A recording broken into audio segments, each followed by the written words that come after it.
گھر کے سامنے گاڑی روک کر ہارن دیا تو چند منٹ بعد گیٹ کھل گیا تھا۔ چوکیدار بابا آج گیٹ پر ہی تھے۔ بڑی اماں کی ہدایت پر اس کے انتظار میں جاگ رہے تھے، ورنہ رات کے 2:30 بجے وہ ادھر نہیں ہوتے تھے، تالا لگا کر اپنے کوارٹر میں چلے جاتے تھے۔ آج بڑے عرصے بعد شارق لیٹ آیا تھا۔ شارق گاڑی اندر لے آیا تھا۔ اندرونی حصے میں سوائے اماں کے کمرے کے باقی سارے گھر کی لائٹس آف تھیں، یعنی اماں جاگ رہی تھیں۔ پہلے اماں کے کمرے میں جانے کا سوچا، مگر پھر ارادہ بدلتے وہ سیدھا اپنے کمرے میں چلا آیا تھا۔ کمرے میں داخل ہوا تو سیدھی نگاہ بستر پر پڑے سوٹ کیس اور بستر پر بکھرے کپڑوں پر پڑی تھی۔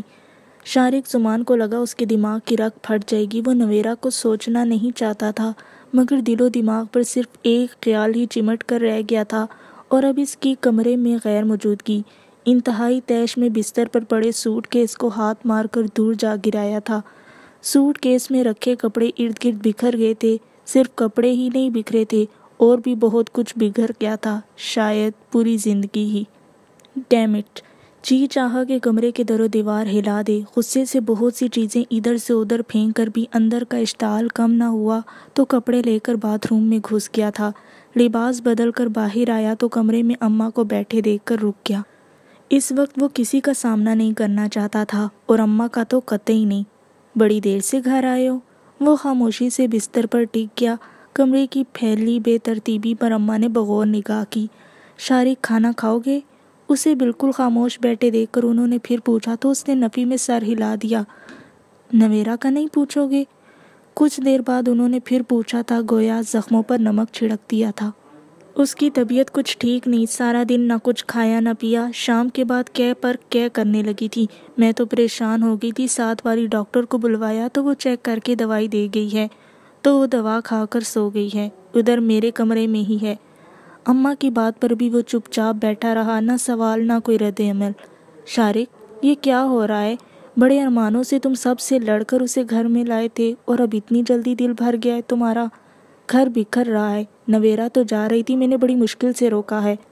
زبیدہ کو بھی بلوایا تھا اور رضا کو بھی۔ سارا دن تمہیں کال کرواتی رہی ہوں، نہ آفس میں تھے نہ موبائل آن تھا، کہاں تھے تم؟ آپ نے خواہ اسے روکا، جانے دیا ہوتا، وہ بولا بھی تو کیا؟ ایسے کیسے جانے دیتی اسے؟ خدا جوڑی سلامت رکھے، وہ اس گھر کی بہو ہے، تمہارے ہونے والے بچے کی ماں۔ ازدواجی زندگی میں اونچ نیچ تو ہوتی ہی رہتی ہے۔ رضا کم عمر جذباتی لڑکا ہے، آرام سے بیٹھ کر مسئلہ حل کیا جا سکتا ہے۔ تم نے تو حد ہی کر دی، نویرہ کو اس گھر سے نکالنے کا سوچنا بھی نہیں۔ تمہارا دل بھر گیا ہے تو اور بات، ورنہ اس کے کردار کی گواہی تو سارا خاندان دینے کو تیار ہے۔ ہاں، کبھی میں بھی یہ سوچتا تھا، مگر اب نہیں۔ رضا کم عمر جذباتی لڑکا تھا، مگر وہ اس حد تک کیوں آیا ہے؟ نویرہ غیر شادی شدہ تو نہیں تھی؟ اتنی بڑی بات کہ میں نویرہ کو چھوڑ دوں اور وہ اس کو اپنانا چاہتا ہے؟ اماں، آپ اسے عام سی بات کہہ رہی ہیں۔ میرا جی چاہ رہا ہے کہ قتل کر دوں رضا کو، اور پھر ساری کی ساری گولیاں اپنے حلق میں اتار لوں، جو نویرہ جیسی لڑکی کو سمجھ نہ سکا۔ نویرہ وہ لڑکی ہے جو میری نگاہ بدل جانے کو محسوس کر گئی تھی۔ میں کیسے یقین کر لوں کہ ایسے میں رضا کی بدلتی نگاہ اور سوچ کا عالم نہ ہوا ہو؟ وہ تو پھٹ ہی پڑا تھا، اشتعال بھرا تھا اس کے اندر تو۔ اماں، میں نے قسمت سے کچھ نہیں مانگا تھا، صرف با کردار، با حیا اور پاک باز بیوی کی طلب کی تھی، کہ ہر شخص کی خواہش ہوتی ہے کہ اس کی اولاد ایک با کردار عورت کی کوکھ سے ہو۔ مجھے نہیں علم تھا کہ نویرہ مجھے دھوکہ دے گی۔ میں نواز فاروق تک سے خائف نہیں تھا کہ نویرہ کا اس سے ایک رشتہ تھا، لکھنے کو کہنے کو 100 جواز تھے، مگر وہاں میرا دل مطمئن تھا، اور یہاں اماں رضا کے معاملے میں مجھے ہمیشہ کھٹک رہی تھی۔ نویرہ کا رویہ اس سے کزن سے بڑھ کر تھا، پھر بھی آپ کہتی ہیں کہ نویرہ کا کوئی قصور نہیں؟ رضا کو اس مقام تک لانے والی ہی نویرہ ہے، کوئی بھی مرد ایسے نہیں پھسل جاتا۔ اور شادی شدہ عورت سے متعلق بات کہہ دینا کہ میں اس کو اپنانا چاہتا ہوں، اماں یہ بات عام نہیں ہے۔ وہ رکا تھا۔ اگر مجھے کسی ایسی ویسی عورت سے ہی شادی کرنا ہوتی تو اماں اب تک نہ جانے اس گھر میں کتنی آ چکی ہوتی۔ مجھے ایسی عورت چاہیے جس پر نسلیں فخر کر سکیں، میری ماں کی فطرت کا ازالہ کر سکے کہ شارق زمان کا خون اتنا گندا بھی نہیں ہے، مگر اب نہیں۔ اماں، اب کچھ بھی نہیں رہا، میں نویرہ کا فیصلہ سنا چکا ہوں۔ اگر آپ اس کی کسی بھی قسم کی طرفداری کے لیے آئی ہیں تو میں معذرت کرتا ہوں۔ میرے حوالے سے وہ جو بھی نقصان اٹھا چکی ہے، میں اس کی تلافی کرنے کو تیار ہوں۔ میں سارے خاندان کے سامنے نواز کے فرار کے پیچھے چھپا مفہوم بھی واضح کرنے کو تیار ہوں۔ سارے خاندان کے سامنے نویرا کے ساتھ کی جانے والی زبردستی بتانے کو بھی تیار ہوں، مگر اسے کہیں وہ یہاں سے چلی جائے، یہ نہ ہو میں کچھ کر بیٹھوں۔ وہ واقعی سخت مشتعل تھا۔ اماں کا دل لرز اٹھا۔ چٹانوں کی سی سختی تھی لہجے میں، یعنی کوئی لچک نہ تھی۔ اسے کہیں وہ یہاں سے چلی جائے، میں کسی کو نہیں بتاؤں گا کہ میں نے اسے کیوں چھوڑا ہے۔ اگر میری بات پر یقین نہیں آتا تو میں لکھ کر دینے کو تیار ہوں۔ اس کی نیک نامی اور کردار پر کوئی حرف نہیں آئے گا، مگر اب میں اس پر اعتبار نہیں کر پاؤں گا۔ اپنی آنکھوں سے اسے رضا کے ساتھ دیکھ لینے کے بعد اب یہ ممکن نہیں۔ اس نے گویا فیصلہ سنا دیا تھا۔ شارق، وہ بے قصور ہے۔ اماں بے قرار سی ہو گئی تھیں۔ تو میرا بھی کوئی قصور نہیں، میں نے بھی تو صرف اس سے ایک وعدہ لیا تھا کہ ہمیشہ میری وفادار بن کر رہے۔ شادی سے پہلے اگر رضا سے متعلق جو بھی تعلق تھا، مگر شادی کے بعد تو وہ سب ختم کر سکتی تھی، جیسے میں نے اس کے لیے سب سرگرمیاں چھوڑ دی تھیں۔ مگر اماں، اس نے ایسا نہیں کیا۔ اس دن ہاسپٹل سے بھی وہ مجھ کو سخت سست سنا کر رضا کے ساتھ گھر آئی، اور پھر اس کے بعد یہ سارا قصہ۔ بعض اوقات آنکھوں دیکھی بھی غلط ہو جاتی ہے شارق۔ اماں کو سمجھ نہیں آ رہی تھی کہ اسے کیسے سمجھائیں۔ ہاں، میں نے بھی یہ سوچا تھا، مگر کل رات اگر رضا پورے یقین سے میرے سامنے کھڑا وہ سب نہ کہہ رہا ہوتا۔ میں نے انجانے میں غلطی سے نویرا کے ساتھ جو بھی کرنا چاہا تھا وہ صرف چند لوگوں کے علم میں آیا تھا۔ نواز کو میں نے وہی بتایا جو میرے دل نے کہا تھا، اور نویرا، نبیل اور چچی کی ساری فیملی ان کے بعد صرف آپ یا رفت باجی اس قصے کو جانتی تھی۔ پھر رضا کو کیسے علم ہوا؟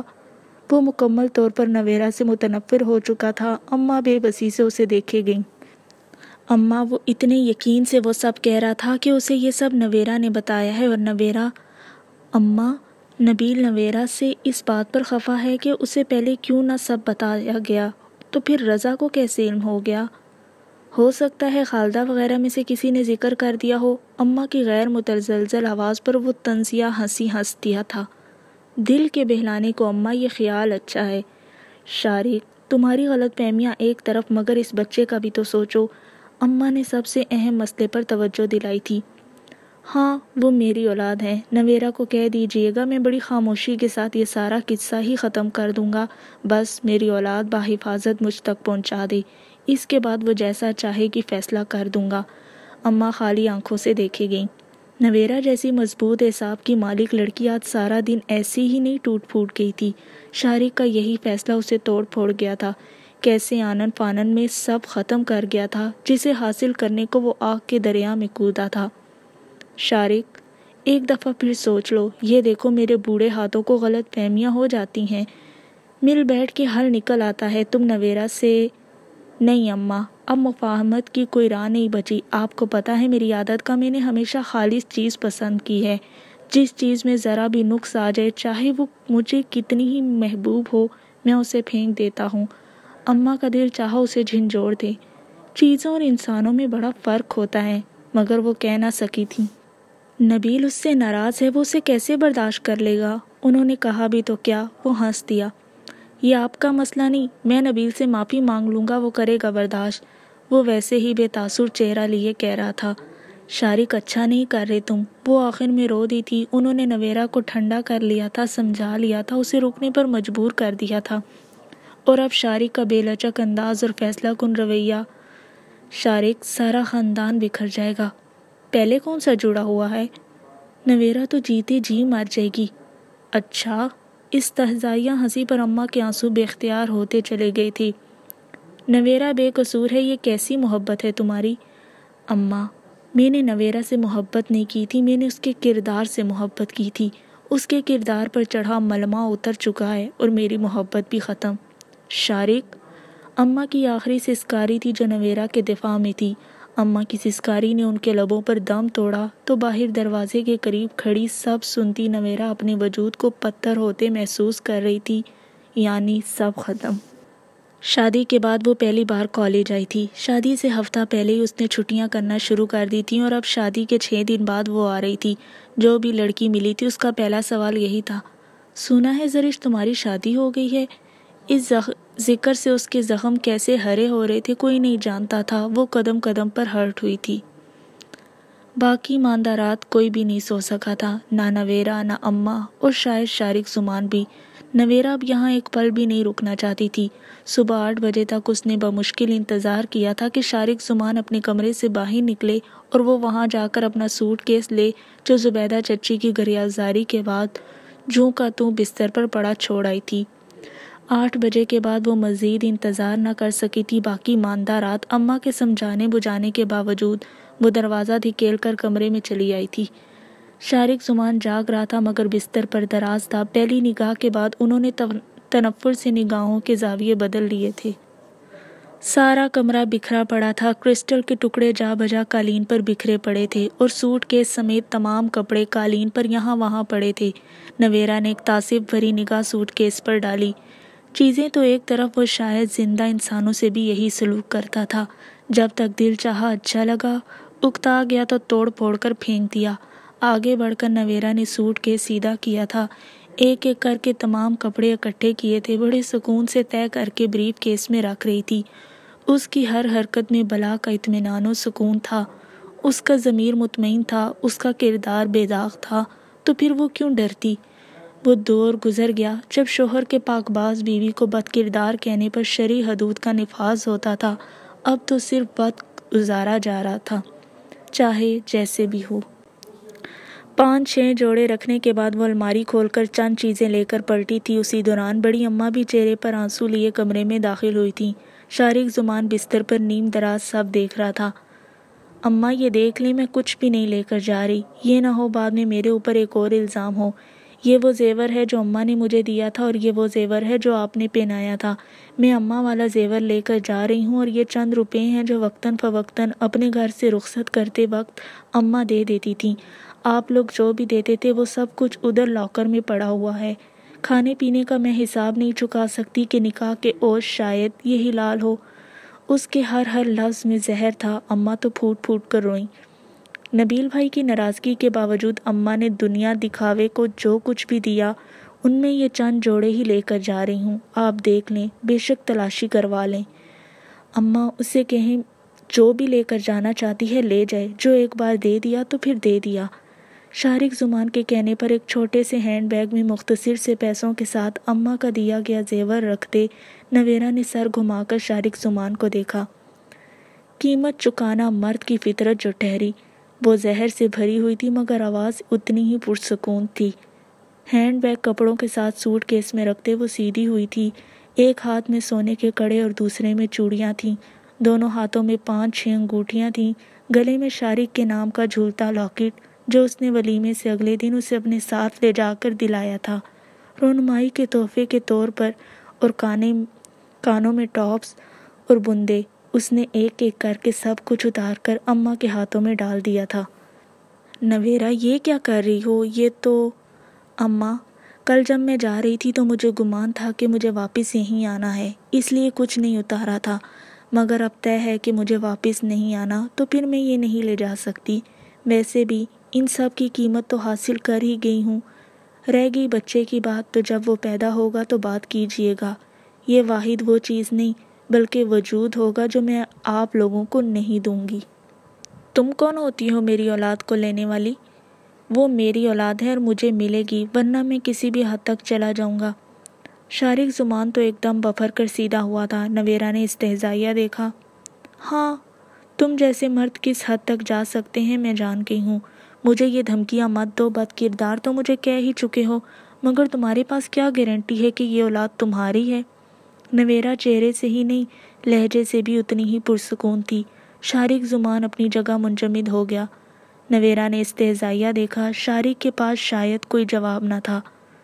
تم ثابت کروا لینا کہ وہ تمہاری اولاد ہے، مگر پھر میرے بد کردار ہونے کا فیصلہ بھی واپس لے لینا، لیکن شارق زمان یاد رکھنا وہ میری اولاد ہے اور میرے پاس ہی رہے گی، چاہے اس بار تم دنیا کا کوئی بھی حربہ استعمال کر لو، دنیا کی کسی بھی عدالت میں مجھے بد کردار ثابت کروانے اور اس اولاد کو اپنی اولاد کہنے کو چلے جانا، مگر فیصلہ تو تب ہوگا جب میں گارنٹی دوں گی کہ یہ تمہاری اولاد ہے یا نہیں۔ نویرا، وہ چیخ کر بستر سے اترا تھا۔ چلاؤ مت شارق زمان، میرا تمہارا اب کوئی لین دین نہیں رہا۔ وہ جتنا مشتعل ہوا تھا وہ اتنی ہی پرسکون تھی۔ اماں نے دہل کر نویرا کا بازو پکڑا تھا۔ اماں، میرا ضمیر مطمئن ہے، اسی لیے میں پرسکون رہوں گی، مگر یہ شخص مجھے اس مقام تک لا کر اس قدر ذلیل و رسوا کر کے کبھی سکون سے نہیں جی پائے گا۔ نویرا، وہ مشتعل ہو کر آگے بڑھا تھا مگر اماں نے فوراً درمیان میں آ کر اس کا راستہ روک لیا تھا۔ کیا کرتے ہو؟ جا تو وہ رہی ہے، روتے ہوئے اماں نے کہا تو وہ غصے سے پاگل ہوا تھا۔ تو پھر بکواس بند کر کے جائے۔ اتنا بھی حوصلہ نہیں کہ اپنی اصل شکل آئینے میں دیکھ سکو؟ جس شخص کو اپنی ماں بہن کا نام گالی لگتا ہو، جو اپنی اصلیت سے مفرور ہو، حیرت کی بات ہے اس کے منہ سے اپنے لیے با کردار بیوی کی ڈیمانڈ ہوتی ہے۔ وہ استہزائیہ ہنسی تھی۔ اماں، اسے کہیں یہاں سے دفع ہو جائے ورنہ میں… چلو نویرا۔ اماں نے شارق کے غصے سے ڈر کر نویرا کا بازو پکڑا تھا، جس کی آنکھوں میں شارق زمان کے لیے بلا کی نفرت تھی۔ جا تو رہی ہوں اماں، مگر یہ واضح کر دوں شارق صاحب، میں یہ تصویریں اور ڈائری ساتھ لے کر جا رہی ہوں۔ اس نے آگے بڑھ کر ڈریسنگ پر رکھی دونوں چیزیں اٹھا لی تھیں۔ تم لوگوں کو بتاتے ہو یا نہیں، میں ضرور بتاؤں گی کہ میرے شوہر نے مجھے بد کردار کہہ کر گھر سے نکال دیا ہے۔ یہ تصویریں اور ڈائری تمہارے نزدیک ثبوت ہے مگر میرے نزدیک سچائی ہیں، تمہارے کردار کو آئینے کی شکل میں پرکھنے کی۔ تمہارا اصل روپ جان کر مجھے کل تک بڑی تکلیف ہوتی تھی، اب وہ بھی نہیں رہی۔ دراصل جو نفسیاتی طور پر بیمار ذہنیت کے حامل لوگ ہوتے ہیں ان کی سوچ ایسی ہی ہوتی ہے۔ جو انسان اپنے وجود کی حقیقت سے باخبر نہیں، وہ میرے بد کردار ہونے پر کیسے مہر ثابت کر سکتا ہے؟ میرا کردار سارے خاندان کے سامنے ہے، مجھے پرکھنے والے اپنے وجود کی حقیقت سے بے خبر نہیں ہیں، وہ میرے کردار کو بالکل ایسے ہی جانتے ہیں جیسے کہ وہ لوگ اپنی اصل شناخت کو جانتے ہیں۔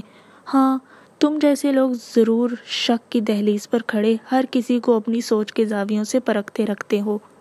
نویرا نے ایک آخری کٹیلی نگاہ اس پر ڈالی تھی جو غیظ بھری نگاہوں سے اسے کھڑا دیکھ رہا تھا، پھر وہ ایک سوٹ لے کر ڈریسنگ روم میں چلی گئی تھی۔ اماں کی سسکیاں سارے کمرے میں گونج رہی تھی۔ نویرا کے لفظ شارق زمان کے ذہن پر ہتھوڑے کی مانند برس رہے تھے۔ اماں کو دیکھ کر اور رونا آیا۔ نویرا نے اس گھر سے ایک جوڑا کیا، ایک جوتا تک نہ لیا تھا۔ یہ سب وہ خالدہ بیگم کی وقتاً فوقتاً دی گئی عنایتیں تھیں جو اب اس کے کام آ رہی تھیں۔ اچھا اماں، چوکیدار بابا کو کہا تھا ٹیکسی لے آئے، اب تو ٹیکسی والا بھی انتظار کر کر کے تھک گیا ہوگا۔ اگر آپ کی خدمت میں کمی رہ گئی ہو تو معاف کیجیے گا۔ نویرا تم… اماں نے روتے ہوئے اسے اپنے گلے سے لگایا۔ شارق زمان بے تاثر چہرہ لیے کھڑا رہا۔ اماں، دعا کیجیے گا میں اس آزمائش میں سرخرو ہو۔ نویرا کی آواز میں ہلکی سی نمی در آئی تو اس نے سختی سے خود کو اماں سے علیحدہ کر لیا۔ وہ ثابت قدم رہنا چاہتی تھی ہر حال میں، جبکہ اماں کے آنسو اسے کمزور کر رہے تھے۔ میں تمہارے ساتھ چلتی ہوں۔ رہنے دے اماں، خواہ سب پریشان ہوں گے، میں خود ہی ہینڈل کر لوں گی۔ آخر کو بد کرداری کا الزام لے کر جا رہی ہوں۔ اس نے سوٹ کیس تھام لیا تھا۔ اماں کی ہچکیاں بن گئی تھیں۔ جب محبتوں میں شدت آ جائے اور شدتیں حد سے بڑھ جائیں تو چاہتوں کو زوال آ ہی جاتا ہے۔ یہ شارق زمان کی چاہتیں تھی، اس کی شدتوں کی یہ حد تھی۔ محبت ہمیشہ اعتدال کے پلڑے میں زندہ رہتی ہیں، وہ ہمیشہ اعتدال کا ضامن مانگتی ہیں۔ ہر رشتہ ایک خاص مقام میں زندہ رہتا ہے۔ ہر رشتے کا ایک مقدار ہے، وہ مقدار سے ہٹ جائے تو فنا ہو جاتا ہے۔ جب مطلوبہ مقدار کم ہو یا بڑھ جائے تو نقصان ہی ہمیشہ سامنے آتا ہے۔ اس گھر سے نکلتے ٹیکسی میں بیٹھتے ایک ضدی آنسو اس کی پلکوں کی باڑ پر آ ٹھہرا تھا۔ نویرا نے بھی بہنے دیا کہ وہ اس گھر سے سونپی گئی ہر کمزوری یہاں ہی چھوڑ جانا چاہتی تھی۔ آگے اس کے سامنے ایک بہت بڑا امتحان تھا جہاں اس کے قدموں کی ذرا سی کمزوری اور لغزش اسے رسوا کر سکتی تھی، اور وہ بد کردار کہے جانے کے باوجود رسوا نہیں ہونا چاہتی تھی۔ وہ پچھلے 2 دن سے کالج نہیں جا رہی تھی۔ اس کا کالج جانے اور لڑکیوں کی آنکھوں میں ان گنت سوالوں کا سامنا کرنے کا دل ہی نہیں چاہا تھا۔ شائستہ بیگم نے 1-2 بار کہا بھی تھا مگر وہ ٹال گئی۔ تعلیم اس کا خواب تھا مگر اب اسے سمجھ نہیں آ رہی تھی کہ وہ کیا کرے۔ ایسے حالات میں کچھ بھی کرنے کی پوزیشن میں نہ تھی۔ وہ سارا دن سو کر اٹھی تو طبیعت عجیب بوجھل سی ہو رہی تھی۔ روزانہ نوشی اور عفان شام کے بعد ضرور چکر لگا لیتے۔ پاپا بھی پہلے سے کچھ بہتر تھے، تاہم وہ گھر پر ہی بیڈ ریسٹ پر تھے۔ وہ نہا کر لباس بدل کر کچن میں چلی آئی۔ اس نے ماما پاپا سے چائے کا پوچھا تو دونوں نے انکار کر دیا۔ اپنے لیے چائے بنا کر وہ لاؤنج میں آ بیٹھی۔ ٹی وی لگا کر مصروف تھی کہ علی چلا آیا۔ السلام علیکم، کیا ہو رہا ہے بھابھی صاحبہ؟ وہ خاصا پرجوش اور خوش نظر آ رہا تھا۔ زرش نے خاموشی سے اسے دیکھا۔ اس کا رویہ آج کل سب کے ساتھ ایسا ہی تھا، خاص طور پر تایا لوگوں کے ساتھ، مگر علی تو روزانہ آ رہا تھا۔ 2 دن سے سمان احمد نہیں آ رہا تھا۔ اس نے علی سے ہی سنا تھا کہ وہ کسی کام کے سلسلے میں آؤٹ آف اسٹیشن ہے۔ حال چال نہ صحیح، مگر سلام کا جواب دینا تو مسلمان پر فرض ہے۔ اس کے یوں خاموشی سے دیکھنے پر اس نے ٹوکا تو وہ ٹی وی کی طرف متوجہ ہو گئی۔ چھوڑو ٹی وی کو، یہ دیکھو میں کیا لایا ہوں۔ اس نے ایک شاپنگ بیگ لہرا کر اسے دکھایا، ساتھ ہی ریموٹ اٹھا کر ٹی وی بھی آف کر دیا۔ کیا ہے؟ والدین نخواستہ اسے پوچھنا ہی پڑا تھا۔ بوجھو تو جانے، مجھے پزل کھیلنے کا کوئی شوق نہیں۔ اس نے علی کے ہاتھ سے ریموٹ لے کر دوبارہ ٹی وی آن کر دیا۔ توبہ، کتنی سڑیل ہو تم! سمان بھائی کو نہ جانے تم میں کیا نظر آیا تھا۔ کہنے کے تو اس نے مذاق میں کہا تھا، مگر زرش کو لگا اس نے اس سے ذلیل کر دیا ہے۔ Shut up! سوری یار، میں نے تو مذاق کیا تھا، مگر میرا تم سے مذاق کا کوئی رشتہ نہیں۔ نہ بناؤ، مگر دیور بھابھی کے رشتے سے انکار نہیں کرو گی۔ اس نے پھر شرارت سے کہا تھا۔ اچھا چلو یہ دیکھو میں کیا لے کر آیا ہوں۔ اس نے ایک دم چپ چاپ دیکھنے پر علی نے بات ہی پلٹ دی۔ شاپنگ بیگ سے بڑا سا البم نکال کر اسے تھمایا تھا۔ بڑی زبردست تصویریں آئی ہیں، مجھے اتنی ایکسائٹمنٹ ہو رہی ہے کہ حد نہیں، تم بھی دیکھو گی تو حیران رہ جاؤ گی۔ آج ہی ابھی لے کر آیا ہوں، سیدھا یہیں آیا ہوں۔ ویسے تو فوٹوگرافر کو 2 کاپیاں کروانے کو کہا ہے، مگر فی الحال یہ ایک البم ہی تیار ہوا ہے، تم دیکھو تو صحیح۔ اس نے تصویروں والا البم اس کے سامنے ٹیبل پر رکھ کر کھول لیا تھا۔ نہ چاہتے ہوئے بھی زرش کی نگاہ پہلی تصویر پر ٹھہر سی گئی۔ پیلے لباس میں وہ سر جھکائے بیٹھی تھی اور اس کے دائیں بائیں عثمان بھائی اور زباریہ بھابھی تھے۔ اس نے لب بھینچ لیے۔ علی ایک ایک تصویر پر تبصرہ کرتا نان سٹاپ بول رہا تھا۔ ہر تصویر ایک سے بڑھ کر ایک تھی، انتہائی خوبصورت اور دلکش انداز میں کھینچے گئے پوز، اور اوپر سے فوٹوگرافر کی مہارت۔ مہندی، شادی، نوشی کے ولیمے اور پھر نوشی کے مکلاوے والے دن کی سب تصویریں بڑی زبردست تھیں۔ ارے علی آیا ہوا ہے! ماما کی آواز پر اس نے سر اٹھا کر انہیں دیکھا تو وہ اندر روم میں تھیں، پاپا کے پاس، اب ادھر آئی تھیں۔ ارے تصویریں آ گئی ہیں! نوشی نے بھی فون کیا تھا کہ ادھر کی بھی تصویریں اور مووی دونوں آ گئی ہیں۔ وہ اس کے پاس ہی آ بیٹھی تھی۔ زرش چند منٹ بعد خاموشی سے اٹھ گئی۔ اسے اب وحشت سی ہونے لگی تھی۔ چائے پیو گے؟ اپنا خالی کپ اٹھا کر اسے دیکھا۔ نہیں چچی امی، میں زری کو لینے آیا تھا۔ اس نے زرش کو دیکھ کر ماما سے کہا تھا۔ کیوں؟ زرش نے ہی پوچھا تھا۔ میرا آج آؤٹنگ کا موڈ ہو رہا تھا، فرا کو کہا تو وہ نہیں مانی تھی، میں نے سوچا چلو زری کے ساتھ چلتا ہوں، سی سائڈ چلیں گے۔ نہیں مجھے کہیں نہیں جانا، اس نے فوراً انکار کیا تھا۔ چلی جاؤ زرش، تھوڑی سی آؤٹنگ ہو جائے گی، تم تو بالکل کمرے میں بند ہو کر رہ گئی ہو، کالج بھی نہیں جا رہی ہو، ماما نے اس کے انکار پر کہا۔ کالج کیوں نہیں جا رہی؟ پتہ نہیں، ماما نے اسے دیکھا، وہ سرخ چہرہ لیے کھڑی تھی۔ اب بات بات پر وہ غصے میں آ جاتی تھی۔ زرش ایسی تو نہ تھی، ان کا دل دکھا۔ مجھے نہیں جانا کہیں۔ زرش بری بات بیٹا، علی تمہارے لیے وقت نکال کر آیا ہے، ایسے بیہیو نہیں کرتے، ریڈی تو تم ہو ہی، جاؤ چادر لے کر آؤ، شائستہ بیگم نے اب کے کچھ بے لچک انداز میں کہا۔ شائستہ بیگم نے اب کے کچھ بے لچک انداز میں کہا تو وہ خاموشی سے اندر ہی اندر کھولتی چادر لے کر آ گئی۔ سمندر کے کنارے آ کر بھی اس کے اندر کا اضطراب کم نہیں ہوا تھا۔ وہ علی کے ساتھ بائک پر آئی تھی، سارے راستے خاموش رہی تھی، اور اب بھی علی کے ساتھ گیلی ریت پر چلتی اس کے دل کی زمین میں گیلی ہو رہی تھی۔ زرش بہت ناراض ہو ہم سے، مجھ سے بھی، میں تو تمہارا بھائی ہوں، کیا بھائیوں سے بھی ناراض ہوا جاتا ہے؟ چلتے چلتے رک کر اس نے اسے دیکھا تو زرش کی آنکھوں میں پانی بھر آیا۔ وہ قطعی بے بس تھی اپنے جذبات میں، اپنے احساسات میں۔ وہ نارمل ہونا بھی چاہتی تھی تو قطعی بے سود تھا۔ پلیز ادھر بیٹھو، جو دل میں ہے کہہ دو، جتنا غبار ہے بہا دو، مجھے تمہارا ہنستا مسکراتا چہرہ چاہیے، پلیز جو بھی گیلے ہیں کہہ دو۔ اس نے اسے ایک چھوٹے سے پتھر پر لا بٹھایا تھا اور پھر خود بھی ساتھ بیٹھ گیا۔ علی، میرا دل چاہتا ہے میں مر جاؤں۔ ہر آن ہر پل میں میرے دل میں صرف یہی خیال آتا ہے کہ کیسے زندگی کو خود سے دور کر لوں۔ اس نے اس کے کندھے پر سر رکھا تو پھر دل کے درد بہاتی چلی گئی تھی۔ علی، میرے ساتھ اچھا نہیں ہوا، کسی نے بھی اچھا نہیں کیا، اس کی ہچکیاں بن گئی تھیں۔ اور کالج کیوں نہیں جا رہی ہو؟ کچھ دیر بعد اس نے پوچھا تو اس نے وہ سب کہہ سنایا۔ لڑکیاں بار بار شادی کا حال پوچھتی ہیں، تم دفع کرو ایسے لوگوں کو، لوگوں کی تو عادت ہوتی ہے ایسی بکواس کرنے کی۔ نہیں علی، اب میں وہ پہلے والی زرش نہیں رہی، مجھے لوگوں سے خوف آنے لگا ہے، میں اب ان لوگوں کا سامنا نہیں کر سکتی، مجھے ڈر لگنے لگا ہے لوگوں سے، ان کے لہجوں سے، ان کی باتوں سے میں نہیں سامنا کر سکتی۔ وہ بے بسی کی انتہا پر تھی۔ اس واقعے نے میری خود اعتمادی چھین لی ہے، میں ایک دم کسی کو بھی کچھ بھی کہہ دیتی ہوں، مگر اب لگتا ہے میری گویائی چھین لی گئی ہے، گونگا بنا دی ہے مجھے اس واقعے نے۔ علی نے بڑی خاموشی سے اس کے کندھے پر ہاتھ رکھ کر اسے دلاسا دیا۔ کافی دیر بعد اس نے خود کو سنبھال لیا تھا۔ اندھیرا کافی ہو گیا ہے۔ اس نے اطراف میں نگاہ کی، شام کے سائے پھیل رہے تھے۔ آئس کریم کھاؤ گی؟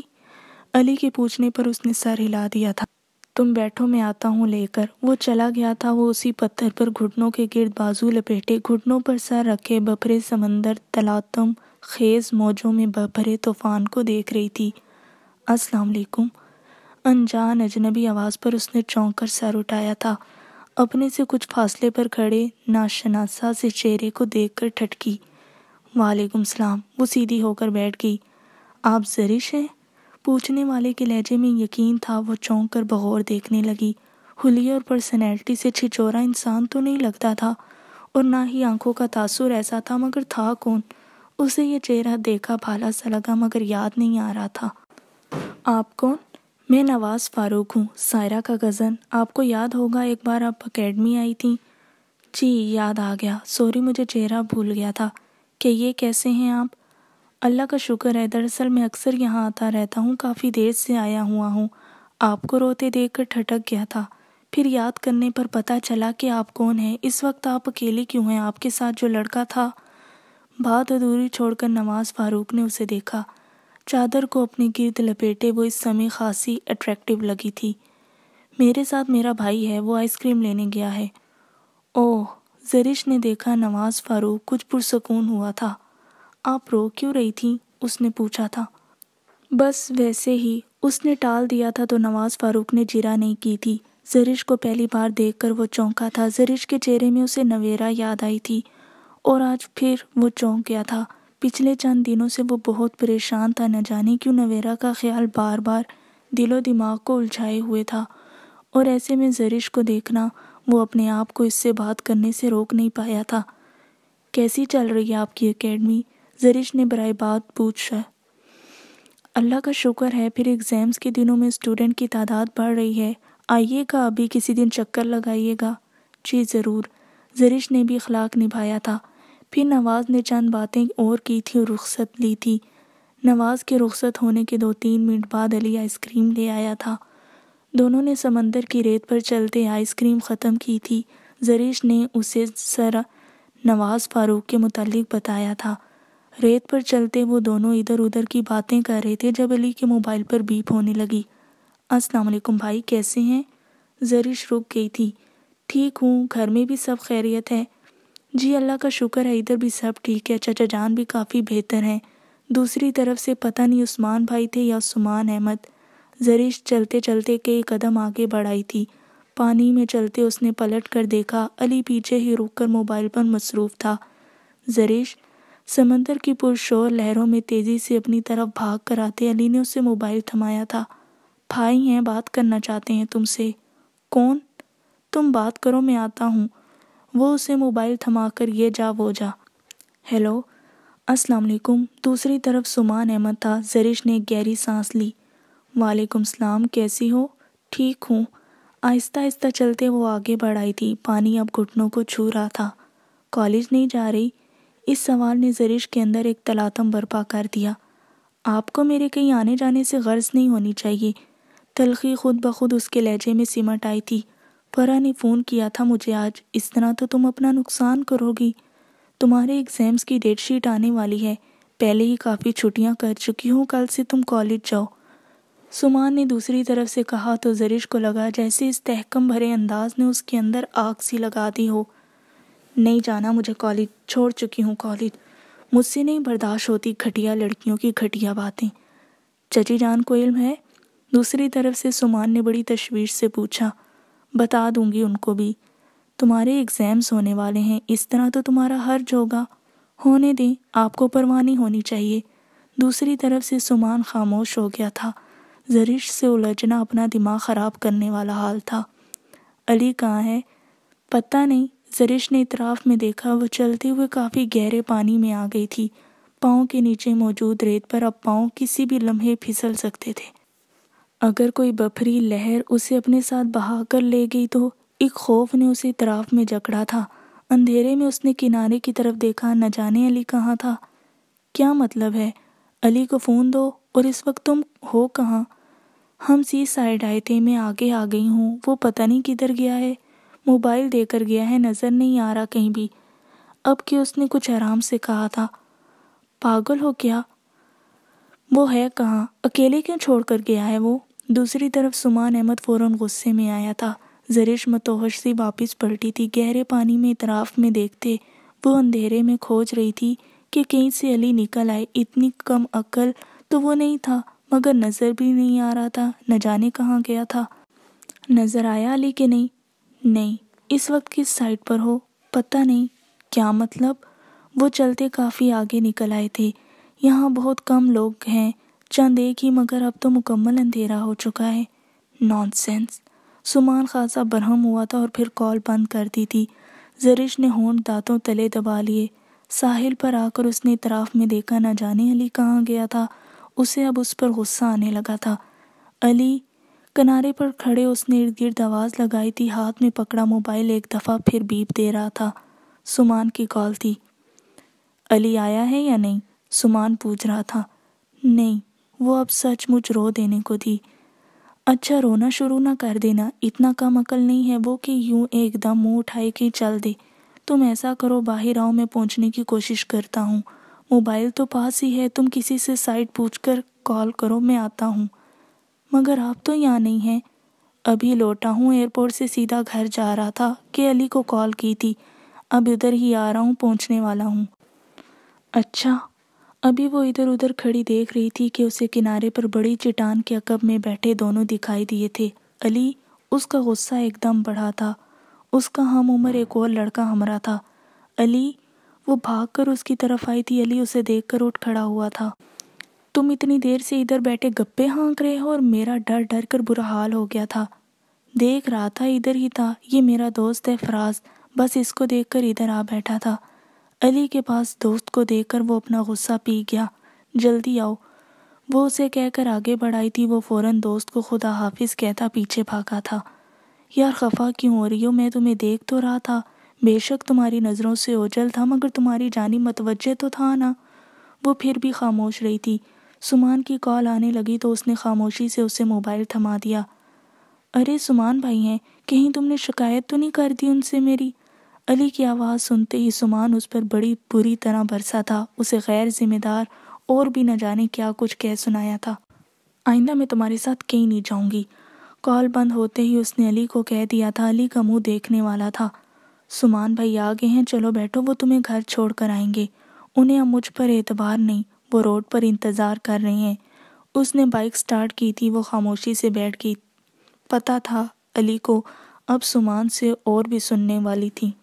وہ گھر آیا تو سامنے زبیدہ بیگم بڑی شدت سے رو رہی تھی۔ آج کل تو زبیدہ کیا، اس گھر کا ہر فرد ہی رو رہا تھا، سوائے حمید صاحب کے یا اس کے اپنے علاوہ۔ کیا ہوا ہے؟ زبیدہ اس سے ناراض تھی، مگر وہ پھر بھی پوچھ بیٹھا تھا۔ نویرہ کو شارق نے گھر سے نکال دیا ہے، وہ صبح سے خالدہ آپی کے ہاں آئی ہوئی ہے۔ رضا کے چہرے پر ایک سایہ سا آ کر گزر گیا۔ تمہارے باپ سے میں چھپا گئی ہوں، اب کیسے چھپاؤں گی؟ جی چاہ رہا ہے کچھ کھا کر مر جاؤں۔ اسی وقت کے لیے لوگ نیک اولاد کی دعا مانگتے ہیں، ایک ہی اولاد تھی، وہ بھی میں نے کچھ نہیں کیا۔ ٹھٹائی کا یہ عالم تھا۔ زبیدہ بیگم کا جی چاہا کسی دیوار پر جا کر اپنا سر مار لیں۔ رضا میرے سامنے سے ہٹ جاؤ ورنہ میں کچھ کر بیٹھوں گی۔ تم نے مجھے ذلت کے جن گڑھوں میں لا پھینکا ہے، اب شاید ہی عمر بھر سر اٹھانے کا موقع ملے۔ تمہارا بھگتان بھگتنا ہے اب ساری عمر۔ خاندان تو ایک طرف، تمہارا باپ ہی کسی طور کم نہیں۔ ان کی مسلسل گریہزاری پر اپنے کمرے سے رمشا بھی نکل آئی تھی۔ رضا کو دیکھ کر اس کی آنکھوں کی تپش شعلے اگلنے لگی تھی۔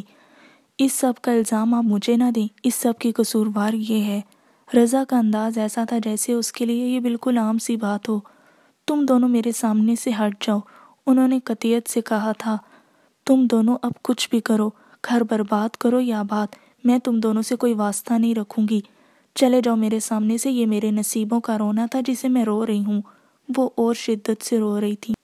وہ تو بھائی کی بیٹی تھی، تم تو میری اولاد تھے۔ جب تمہیں ہی ماں باپ خاندان کی عزت کا خیال نہ آیا تو پھر اس سے میں کیا گلہ کروں؟ میں تمہارے کسی بھی عمل کی ذمہ دار نہیں۔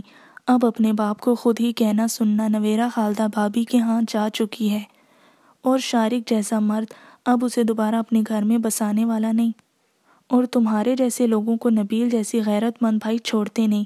3 گھر برباد ہو رہے ہیں، تمہاری ذرا سی ضد اور رمشا کی بے صبری نے کسی با کردار عورت کو بد کردار کہلوا کر ڈالا، اور اوپر سے یہ عالم ہے کہ شرمندگی تک نہیں۔